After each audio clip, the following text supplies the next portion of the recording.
بسم اللہ الرحمن الرحیم۔ صحیح بخاری حدیث نمبر 226 اوائل سے نقل کرتے ہیں، وہ کہتے ہیں کہ ابو موسیٰ اشعری پیشاب کے بارے میں سختی سے کام لیتے تھے اور کہتے تھے کہ بنی اسرائیل میں جب کسی کے کپڑے کو پیشاب لگ جاتا تو اسے کاٹ ڈالتے۔ ابو حذیفہ کہتے ہیں کہ کاش وہ اپنے اس تشدد سے رک جاتے، کیونکہ رسول اللہ صلی اللہ علیہ وسلم کسی قوم کی کوری پر تشریف لائے اور آپ صلی اللہ علیہ وسلم نے وہاں کھڑے ہو کر پیشاب کیا۔ بسم اللہ الرحمن الرحیم۔ صحیح بخاری حدیث نمبر 227 اسما کے واسطے سے وہ کہتی ہیں کہ ایک عورت نے رسول کریم صلی اللہ علیہ وسلم کی خدمت میں حاضر ہو کر عرض کیا کہ حضور فرمائیے، ہم میں سے کسی عورت کو کپڑے میں حیض آ جائے تو وہ کیا کرے؟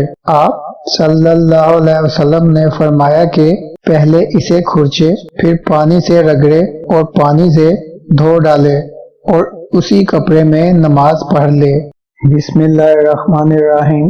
صحیح بخاری حدیث نمبر 228 حضرت عائشہ رضی اللہ عنہا سے نقل کرتے ہیں، وہ فرماتی ہیں کہ ابو حبیش کی بیٹی فاطمہ رسول اللہ صلی اللہ علیہ وسلم کی خدمت میں حاضر ہوئی اور اس نے کہا کہ میں ایک ایسی عورت ہوں جسے استحاضہ کی بیماری ہے، اس لیے میں پاک نہیں رہتی، تو کیا میں نماز چھوڑ دوں؟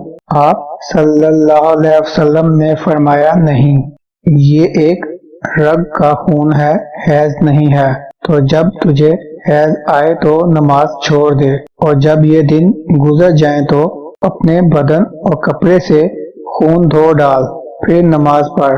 حشام کہتے ہیں کہ میرے باپ عروہ نے کہا کہ حضور صلی اللہ علیہ وسلم نے یہ بھی فرمایا کہ پھر ہر نماز کے لیے وضو کر، یہاں تک کہ وہی حیض کا وقت پھر آ جائے۔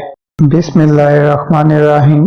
صحیح بخاری حدیث نمبر 229 حضرت عائشہ رضی اللہ عنہا سے آپ فرماتی ہیں کہ میں رسول کریم صلی اللہ علیہ وسلم کے کپڑے سے جنابت کو دھوتی تھی، پھر اس کو پہن کر آپ صلی اللہ علیہ وسلم نماز کے لیے تشریف لے جاتے اور پانی کے دبے آپ صلی اللہ علیہ وسلم کے کپڑے میں ہوتے تھے۔ بسم اللہ الرحمن الرحیم۔ صحیح بخاری حدیث نمبر 230 سلیمان بن یسار کے واسطے سے نقل کیا، وہ کہتے ہیں کہ میں نے حضرت عائشہ رضی اللہ عنہا سے اس منی کے بارے میں پوچھا جو کپڑے کو لگ جائے، تو انہوں نے فرمایا کہ میں منی کو رسول کریم صلی اللہ علیہ وسلم کے کپڑے سے دھو ڈالتی تھی، پھر آپ نماز کے لیے باہر تشریف لے جاتے اور دھونے کا نشان یعنی پانی کے دبے آپ صلی اللہ علیہ وسلم کے کپڑے میں باقی ہوتے۔